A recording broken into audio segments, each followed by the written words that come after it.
Just outside Columbia, South Carolina, stands a forgotten mansion buried in the woods. This mid-century architectural wonder, crafted from stone, has an extraordinary story. A story of a funeral director who lived far beyond the confines of his personal success. This is the story of Perry Palmer and his magnificent mansion in the woods. In the summer of 1935, Perry was born inside the family funeral home his father ran in Sumter County, South Carolina. As the son of the first black funeral director in the county, Perry had a remarkable family heritage. Both of his grandfathers navigated the aftermath of the Civil War to serve as legislators, and his ancestry traced back to Bonds Conway, the first black man in Camden to buy his own freedom. In 1957, after graduating from Mather Academy, Perry's path led him back to the heart of his community in Sumter County, where he met the love of his life, Grace, a mortician's daughter out of Aiken County. After they married, Perry purchased his own funeral home in Columbia, and with Grace by his side, Perry built this 4,500 square foot dream home. The mansion became a cornerstone of a growing legacy as Perry and Grace gave birth to 2 children, and together they began fulfilling what they felt was their life's purpose. By the early 1980s, they established several college scholarship programs that still run to this day. They also helped fund schools, churches, and community programs that helped kids get the education they needed. But in 1984, tragedy struck. On her way home one evening, Grace was suddenly killed in a car accident, leaving Perry to carry on their mission alone. Even though Perry was accustomed to dealing with death, the loss of Grace was almost unbearable, yet he knew he had to stay strong for his family and in memory of Grace. He would never remarry. Despite his personal loss, Perry continued to serve his community with undiminished passion, earning numerous accolades for his contributions across many sectors. And when he passed away in February 2010 at the age of 74, he left behind a legacy that extends far beyond this abandoned mansion. So now, join me and my friends Chaz and Jess as we go inside this once grand estate and discover what's left behind.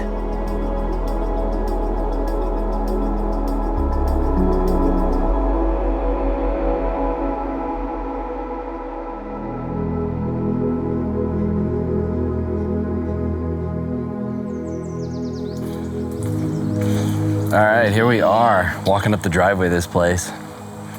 From the aerial view, you can see a massive mansion, but from this view, it just looks like a little bit of building poking out from trees.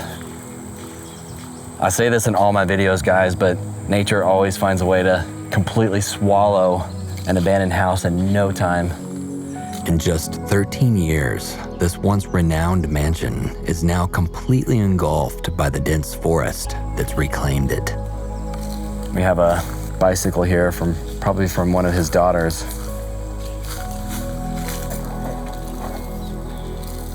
It looks so post-apocalyptic, doesn't it, guys? Yeah, wild. Crazy. And it is a hot day.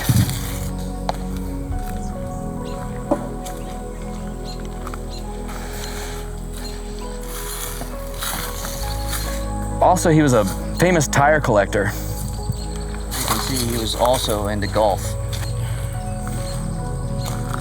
Check this out, we have a really neat looking garage. It's no wonder why this place has been nicknamed the Flintstone Mansion, given its modern spin on a Stone Age aesthetic. This place is truly one of a kind. Let's see what's in the garage. Makes you wonder, just from like the size of the house, like what kind of cars were parked in this garage at one point. During my explorations, I'm constantly using my imagination, along with the scattered clues to reconstruct what the place might have looked like or felt like before it was abandoned. What do you think this is? This is a 3-car garage. We got a double right here, and then a single right there. 4 cars in here. Easily 4 cars. It's meant for 3 because there's 3 curves, but we could have fit more. Yeah, totally. Check this out. Even something seemingly insignificant helps us paint a vivid picture of this place and its better days. I could spend hours in this one room just going through these papers, just reading more about the story of what happened here. There's so many clues all around this property, I imagine. What was in here? Oh, we got some furniture. A little bit of furniture from the inside of the house, I imagine. Or maybe this was like an office area. Man, there's just stuff everywhere.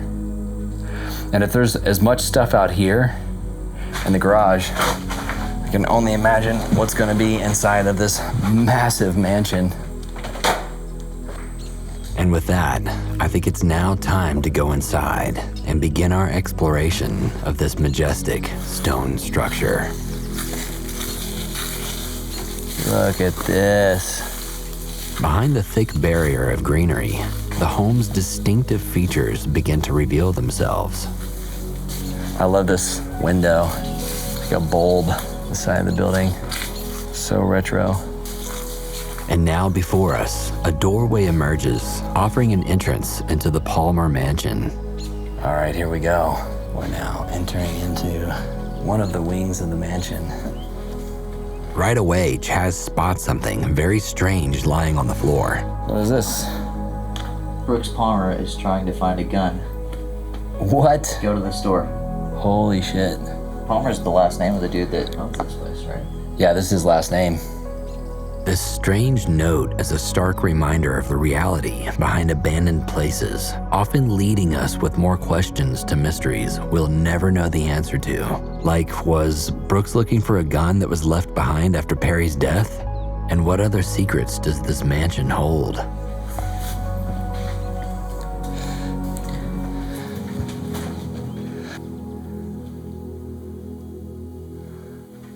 I love the rooms in here so far. It doesn't look like any of the walls are parallel with each other. Everything looks very circular, just how it is from the outside. And check this out. You get a view of this pretty amazing pool. Suddenly, my attention is drawn to more papers on the floor. What story could they tell us? What's back here? Lots of papers, and look at this. It's all like schoolwork paper, like math equations. One of the kids must have been in band. Then I discover something that reveals the boy's kind nature. His assignment posed the question: identify 3 things that could be gifts that you would give to others and why they would appreciate them. His answer is genuinely heartwarming. This is my clothes and shoes. They could be gifts because other people don't have those kind of things, and they would be grateful. This is dated 2009, right before it was abandoned. Barcodes are one of the fastest ways to translate information and to communicate. Barcodes are almost in everything, just to name a few: textbooks, IDs, computer chips, price tags, credit cards, and many other things. Sounds like a pretty smart kid. He was 18. It looks like we have a really cool bathroom here. Look at the color in this bathroom and this circular sink in the middle of the floor. It's so retro in here.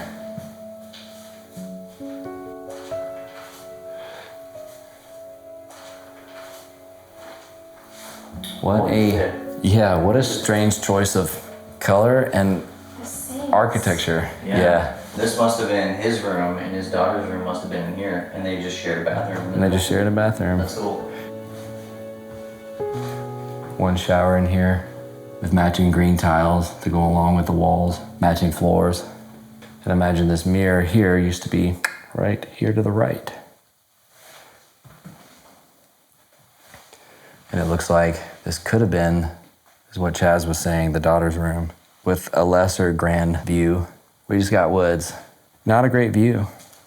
It's sad that these guys' kids had to live in these conditions. So unfortunate. Oh, I almost fell to the floor right here. I wonder if that's why this chair's here. It's Here's the floors. Could be. Oh, I'm good. Should I just jump? Oh. You hear that crackling? Yeah. That's called a bad floor. Yeah. You don't want your floors to sound like that. This is an example of excellent 70s craftsmanship. Oof.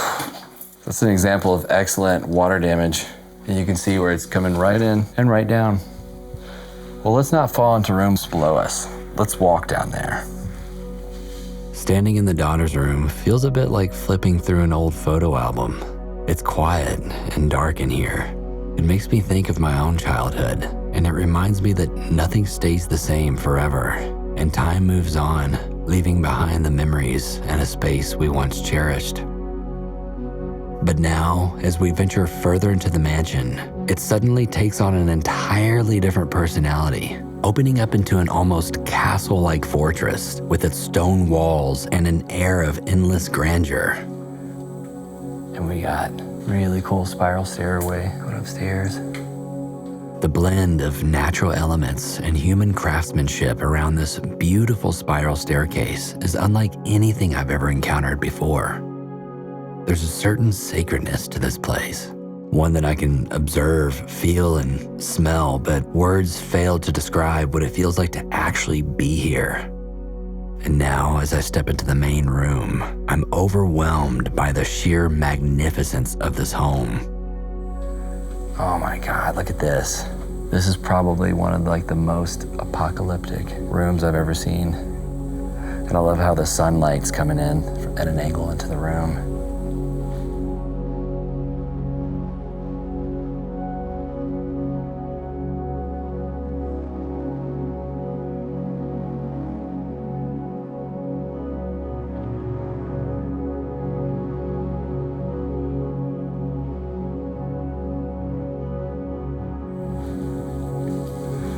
This carpet that used to be white is now brown and green from all the moss that's coming in. Like I said, nature always finds a way. This is amazing. You see this couch? I wonder what causes this. I don't think anyone did this. I think this is Are you talking about that? all the stuffing of the couches. Oh, that's insulation from the ceiling. Oh, that's insulation from the that fell ceiling. from the ceiling down on the couch. Oh. Yeah, once that roof, that's probably what all this is too. On top of the carpet, that's all drywall. Dude, absolutely. The whole roof probably fell down at once. Probably got waterlogged and just collapsed. And now it looks like it snowed in the room. Yeah. Like on first glance, it looks like all the cotton that was in the couch. It's crazy. And I want to point out, check out this stone. Chaz says this is quartz. It looks like quartz to me. What do you guys think? This is high quality stuff. This is real rock. Yeah. A lot of these mansions, this is they use the hard It could be like plastic. unpolished marble too, because marble looks like that before you polish it. Yeah, see, check it out how it has all the sparkles in it. Incredible. And this, It's like the whole house. the whole house is built out of this. I mean, this structure is built like a castle. This place was definitely built well. I'd love to see what this place looked like before it was abandoned. God, look at this pool. Look at the curvy roof.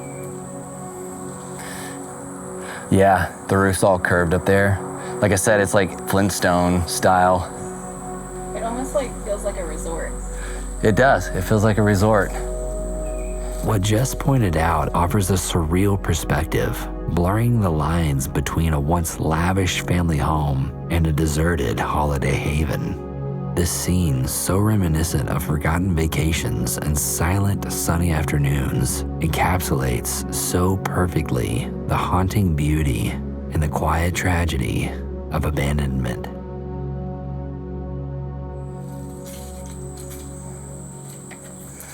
We also discovered the 90s computers do float. They actually used to use Macintosh computers as flotation devices on ships for a long time.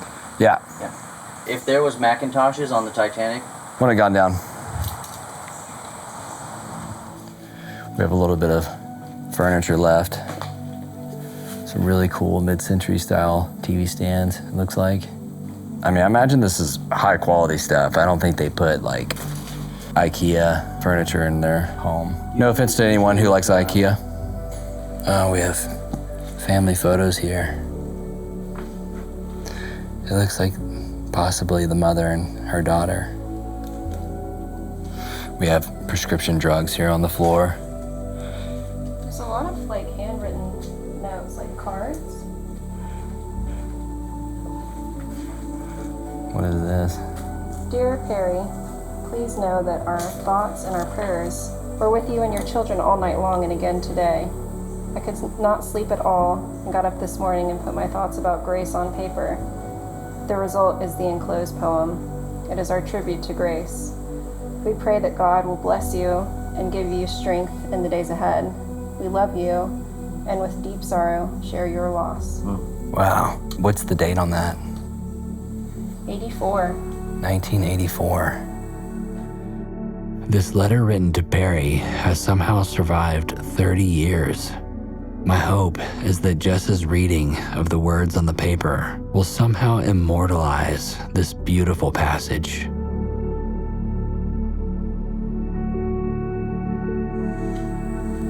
And this right here is the front entrance of the house.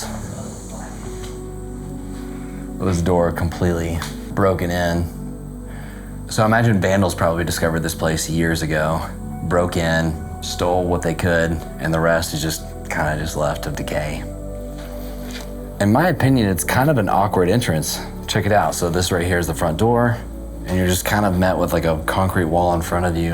And then around this corner is the big living room that opens up. Like I said, there's no parallel walls. It's a pretty wild design.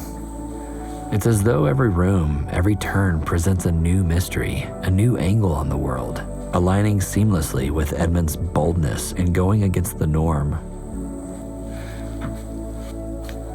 We got a room here to the right when you first walk in the front door. Someone has deemed this place the sex dungeon. XXX. Oh, look at this bathroom. Guys, look at this wallpaper. Oh, look how this is reflective silver. So 90s in here. And a little separate room for the toilet. Oh, I wonder if this is like some type of a library room or maybe an office or something. That's what it looks like, for sure.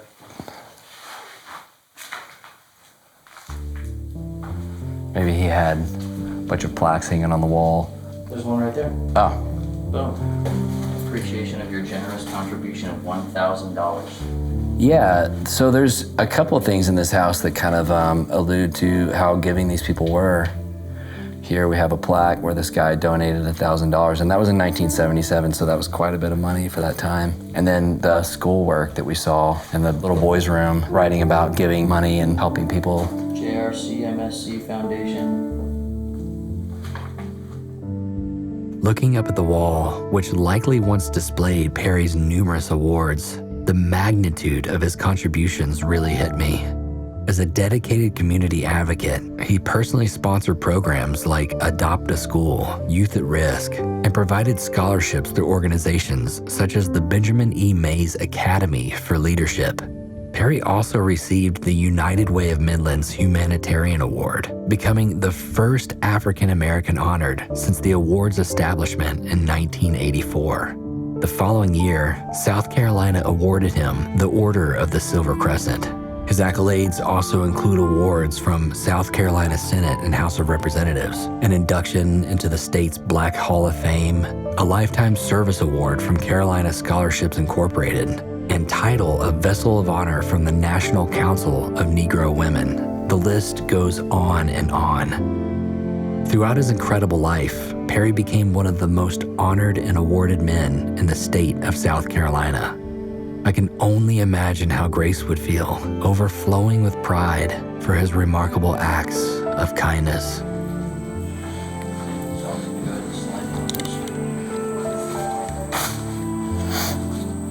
Check out the second set of stairs.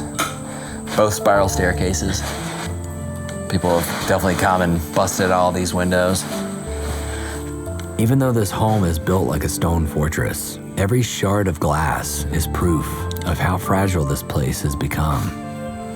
There's a TV conveniently placed at the bottom of the stairs. A tribute to Grace. Wait, is this the tribute Might to be the Grace? poem that they were talking about in that card upstairs. Yeah, Whoa. this looks like a poem to me. You wanna do the honors? A tribute to Grace. For her love and devotion to her family, we shall always remember. For her dedication to the lives of children, we shall forever be thankful. For her believing that every child has some special ability, and if given the opportunity to cultivate his or her mind, every child can excel. We accept the challenge. For her service to mankind and her active participation in the quest for human rights, we must continue the struggle. For her racial pride and dignity, we must pass our rich history to our children. For her community involvement and leadership, we know that she never sought fame or glory. For her creativity in the arts and humanities, we shall not stand by and let her dreams perish. For her support of those organizations which are committed to making the world better for succeeding generations, we know that the world is getting better. Wow, that's really beautiful. Yeah, that is beautiful. Grace sounded like a beautiful lady.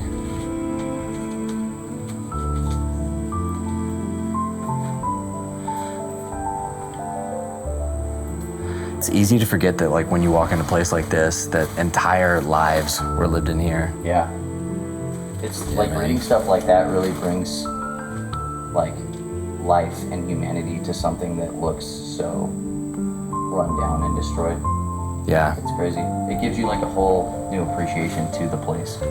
I wish that everybody would read stuff like that before throwing it through the window or some shit. Exactly. There's another tribute to Grace right here. A certificate of the Living Legacy Award certifies that Grace is awarded the certificate for worthwhile contributions Wow. to the National Council of Negro Women in Colombia. This is amazing. It sounds like she was a very giving lady. And it sounds like her kids were too.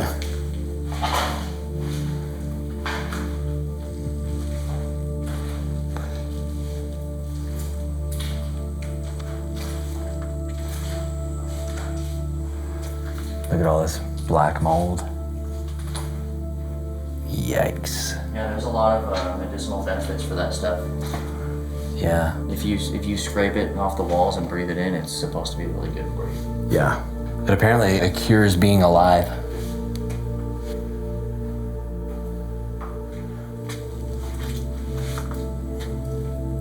Here's all the inner workings, electrical of the house, which I imagine for the time is pretty sophisticated stuff.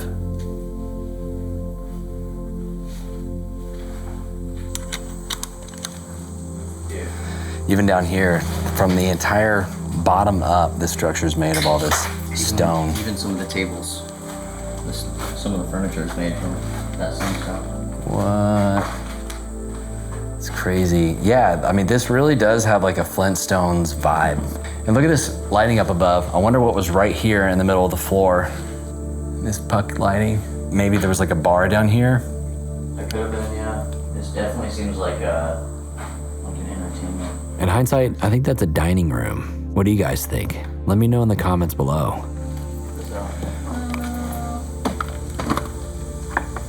Yeah, it's basically an entire other house down here. A full kitchen. And I imagine the refrigerator went right there. That island is awesome. Yeah, and the island's built into the house of that same rock construction. And check it out, guys. Here's the access, or one of the many accesses to the pool, which we'll check out here in just a moment.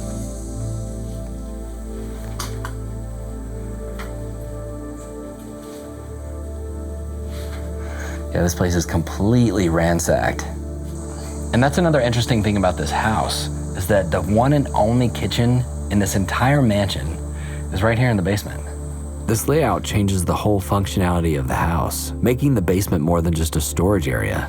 It's where all the action happened, at least when it came to meals, gatherings, and entertainment, as we'll see here in just a moment. It's got more orange tile. So I've noticed there's like an orange theme all throughout the house. So I think it's safe to say they like the color orange.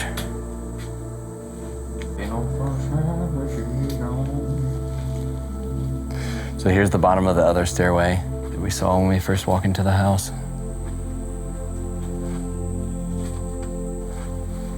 This place is like a maze. The architecture is crazy.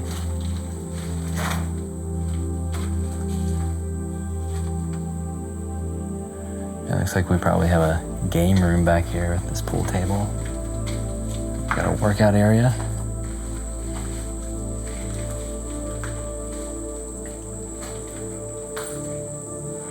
And they just had a little something for everybody here. A little bar back there in the back. Yeah. Got another bar. And look at this crazy looking bench that used to go up against that wall. Yeah.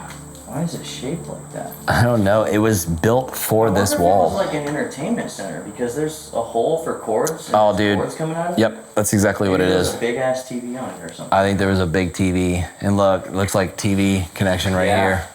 Yeah, that might have been like a custom built-in entertainment center.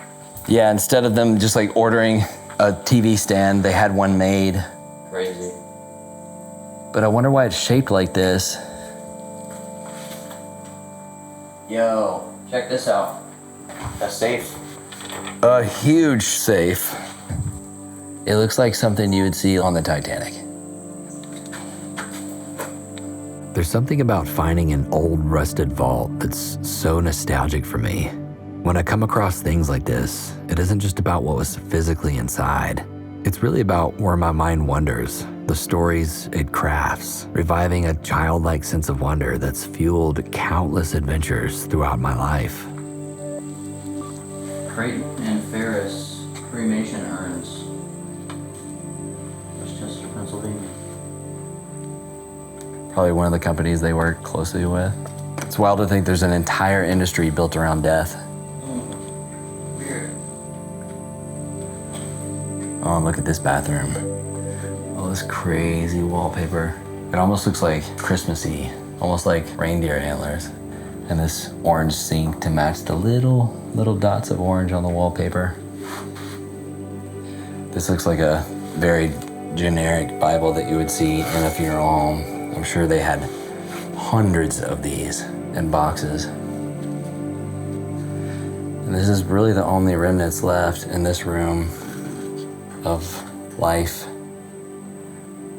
A soap box, toothpaste box, and a razor. There's a Polaroid from a dentist visit. A dentist visit in 2000. I wonder if that was the same boy that was writing the letter about giving money away. It's always a strange mix of emotions finding photographs like this in abandoned homes. It stirs feelings of a peculiar sense of connection to people I'll never even know. It makes me wonder if someday someone might stumble upon my photograph and the cycle of unseen connection continues. And now, as we step outside, we enter into an entirely different realm. Even though this house has been left to abandonment, if we look closely, we'll still find life here, an entire ecosystem. We find that nature's resilience shines through as plants, animals, and microorganisms take over, creating a new world amidst the old. This transformation shows how life adapts and flourishes, even in spaces left behind by people. This reflects the persistent cycle of growth and decay inherent in the fascinating world we live in.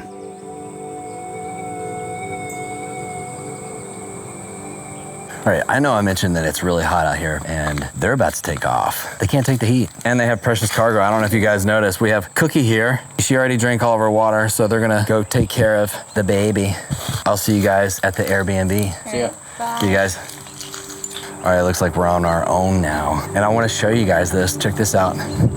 On this hat that's floating in the water are all these baby frogs. Look at him. Look at him go, swimming in the water. So adorable. So there's massive bullfrogs out here. Apparently, the bullfrog had some babies. And when I say some, I mean hundreds of babies. Let me see if I can catch one for you. Check it out. They're so tiny. So cute. And I imagine there's probably no predators in this pond for these frogs, so they probably have free reign to thrive out here. It's unfortunate that this place has been so vandalized over the years. People coming out here, finding things from inside the house, throwing it into the pool. Like I said, I would love to see what this place looked like back in the day, before nature and vandalism took over. And look, there's so much life happening. Check this out. This right here is a banana spider, and these are her little babies. There's 2 of them on top of the web. And if I'm not wrong, I believe they're called banana spiders because they were imported on banana crates from South America to the US. They're beautiful creatures though. And these things get massive. They get even bigger than this.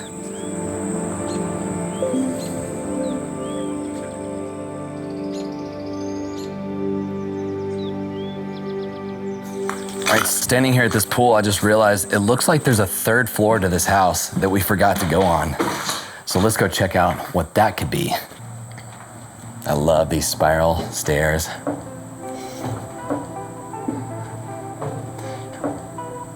And this one goes up the full 3 stories of this house. And look, little girl's shoe.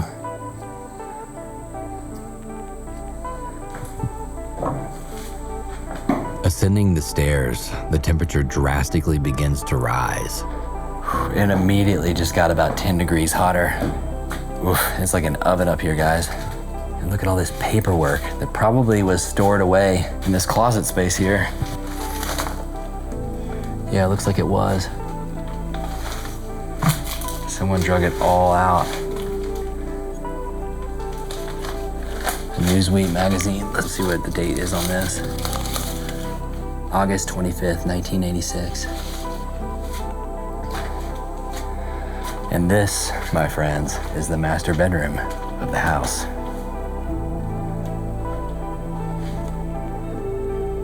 Wow. Look at this carve out in the wall where this bed used to be, which is kind of a strange setup because as soon as you walk into the front door, you're immediately met with the side of the bed. And again, like all the rooms in the house, it's cylindrical, no parallel walls. And let's check out the balcony view of the pool from their bedroom. So this is the highest balcony of the house, the highest point that you can get, with the pool down below. And I imagine back in the day, these trees weren't so overgrown and you can see out maybe into a field. I know that there's a creek down at the bottom of this hill. They got a pretty good view of that.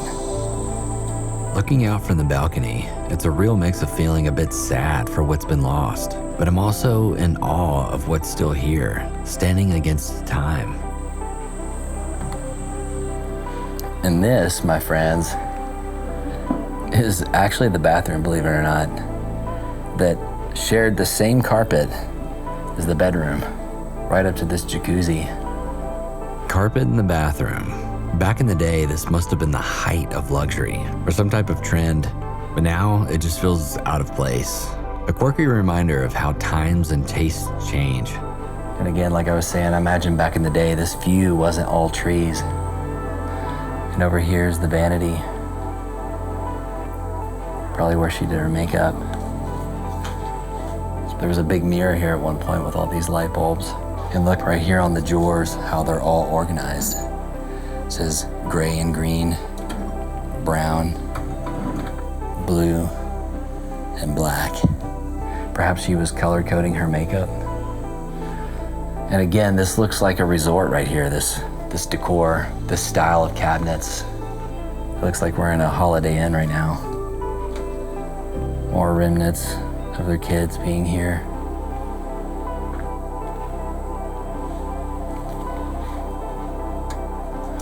And I wonder what the glass cabinet was displaying. Maybe more makeup. And it looks like we have a huge walk-in closet with a floor that's falling in, so I'm gonna be extremely careful And look how you can see the sky through the ceiling right here. And again, nature's coming out on the place. We literally have a tree growing right here in this closet. We have a pretty sizely closet here. Some coat racks, probably shelving for shoes or hats. And this thing keeps going further and further back. Even this closet is a weird shape. I feel like I'm in the changing room of a Target. But I imagine for this era, during the 70s, 80s, that was the way to go. And I totally missed this. Check this out, guys. This is really the only remnants of makeup left in here. Is this eyeshadow case. And a photo of the little boy who used to live here.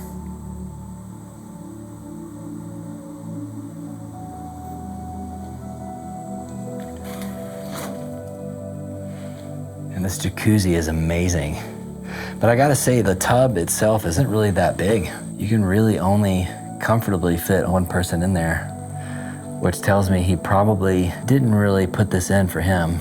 It looks like this was more so for his wife. We have a toilet and a bidet here, of course, and an entire glass view of more of the woods behind the house. Oh, and look at this. The only thing in this room greeting us now is the gentle paintings on the wall. Flowers, butterflies, and cartoons. It's a haunting space, yet a sweet undertone still lingers in here. And suddenly, I'm struck with the realization, this is where all new life in the home started. This could very well be the most sacred room in the entire mansion. This is wild. Imagine they had someone come in and paint all this just for the kids. And it would make sense that they would have a nursery right next to their bedroom on the 3rd floor. It's easy access. When the baby cries, they definitely hear it. You gotta think like this was before baby monitors. It's really common to find nurseries right next to master bedrooms of houses that were built pre-1990s. It's crazy how technology has changed the way that we construct houses and design them. The reason as to why this mansion is now abandoned remains unclear, yet the legacy of Perry Palmer endures, a story of hope, humanity, and the lasting mark of a life well lived.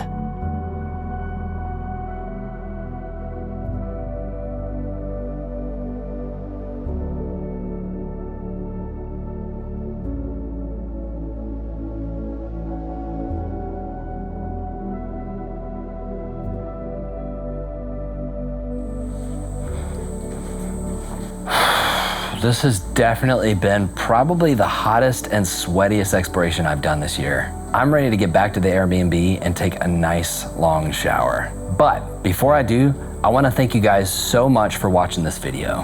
You have no idea how much your support means to me. And if you enjoyed this exploration, let me know in the comments below. Like this video, subscribe to my channel, and until next time, stay off the beaten path.